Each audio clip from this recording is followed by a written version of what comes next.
Are we being distracted from this issue of financial bill, or what is going on within the government?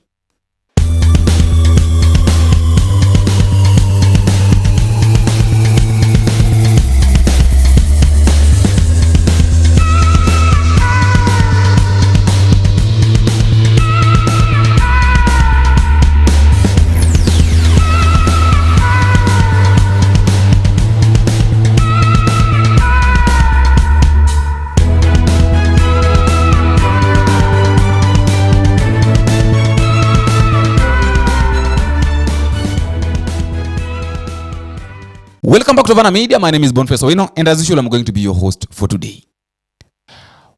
Recently, there has been this chaos, there's been these ups and downs between the UDA leaders. That is the Gachagua, William RUTO, people like Sudi, people like Murkomen, Kimani Chungwa, all those people like Moses Kuria.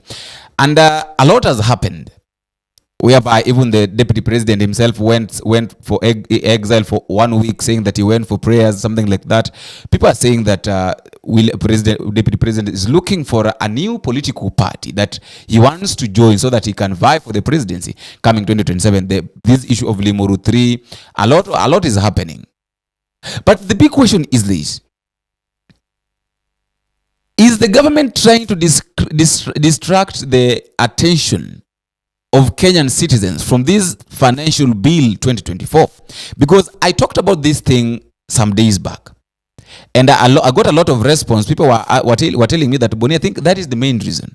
In as much as we are concentrating on this issue of the UDA party, the UDA leaders not talking to each other, or the UDA party being into a verge of split, we must also ask ourselves that why is it that every day when we wake up in the morning, it's all about UDA. When we wake up in the afternoon, it's all about UDA. In the evening, it's all about UDA. It's all about Gachagua. It's all about Oscar Sudi. It's all about Sakaja. All this is happening within this period whereby now we are approaching when the financial bill, the bill is supposed to be read. The MP, member of parliament of Ugunja, that is James Wandai.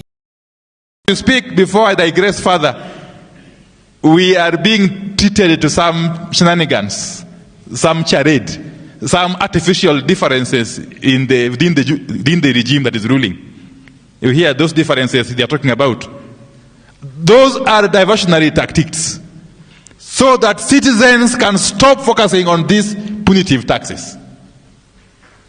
Kenyans are not bothered who is right or wrong within Kenya Kwanza. That is their problem, okay? But Kenyans are overly concerned about rising taxation, the ever-rising taxes that affect their daily lives at a personal level. So, these taxes, some of them are actually laughable. Because if you propose to tax vehicles, and you know vehicles are very expensive to own. First and foremost, you buy them very expensively. And then you want to introduce new taxes on vehicles which have already been bought by vehicle users. And yet you know some of these vehicles are tools of work. Kenyans buy vehicles as tools of work. Many Kenyans. Okay? Take, for example, the commercial vehicles. They are tools of work. They are business tools. You are simply trying to say that you want to make business as expensive as possible. The end loser is the common citizen. The common citizen. Because the cost of doing business, once it rises, the business persons must pass it to somebody. And it's the common person. So that tax, that particular tax, must be rejected. And we shall stand firm to ensure that it does not see the light of the day.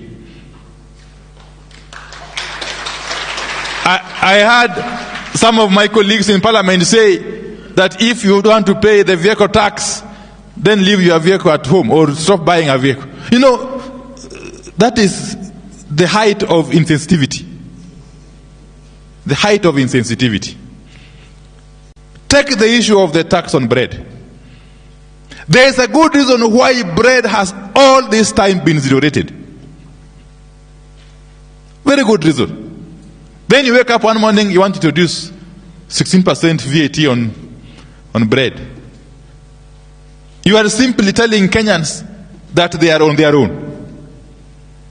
And not forgetting that these are in addition to the 2023 taxes that have continued to choke the ordinary mwananchi. We haven't forgotten the tax on fuel, the infamous tax on fuel. We haven't forgotten the forced tax on housing that is choking people who are working. So in addition to all punitive taxes, you are introducing new ones. Madam Dana in dealing with that, so I don't want to belabor. I don't want to belabor. So then, what do we do?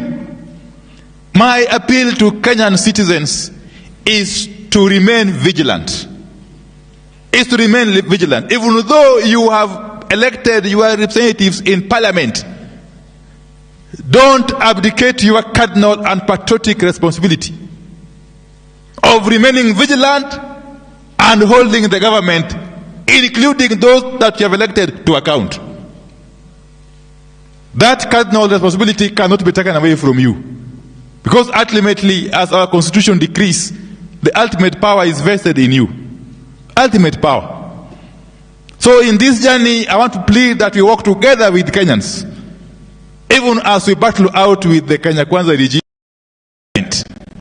on this matter of budget and taxation. That in as much as these people are trying to distract us from the main thing, and I think here's a point. We are not supposed to, we concentrated too much on we have concentrated too much on this issue of the split in UDA party. And we've forgotten with the main agenda here, that is the financial bill, which is going to put Kenyans into a very bad state, and in fact it's even going to disrupt the attention of Kenyans. So that is what now we are supposed to concentrate on, and I think that is now where I think I'll be measuring into that. What is the plan of the Kenyan president with this issue of financial bill? It has now. The attentions of Kenya has been taken away from the split between UDA now. It has been taken back to the issue of William Ruto spending over 200 million Kenya shillings to hire a jet that took him to United States for a state visit. And he's telling us very well that, I think if you've not watched the video that I've just played after this, I've just played just before this. There's a video just before this. If you've not watched, I think you can watch it, where the president is telling us that he's not mad, and he's even telling us publicly that the money that was used by Kenyans to take him to United States, it's only 10 million Kenya shillings. That is not mad that he can use 200 million to take him to United States. And I think the president himself said that we Kenyans should live according to our means. So if we can live according to our means, and he's saying that when he asked for the Kenya Airways told him that the jet that he can use to take him to United States could have costed him 70 million. So instead of 70 million, the president took a trip of 200 million with a jet, hiring a jet. No, that is not my point. My point is, why is it that our concentration has been taken away from the financial bill? And right now, it has been diverted to the issue of UDA politicians not in good terms. I don't know what you think. That is just my thought. I think they're trying to. They've read our mind. They've read our psychology, and they think that now, these people, they don't know anything. I don't know what you think. I would like to listen to your comment at the comment section. And just a reminder, if you're meeting for the first time here, please, you can also subscribe. And you can also tell me you're watching us from, as I said, that feedback is not the key thing in any form of communication. Don't forget to tell me which country you're watching us from. If you're within the country, you can tell me which country you're watching us from. And if you're outside the country, it is also good and advisable to tell me which country you're watching us from. And you can also tell me what we're supposed to do as Havana Media so that we can improve the videos and find a better way of them reaching you in a very advisable and a very convenient way. Until we meet again, I've been your host, Boniface Awino.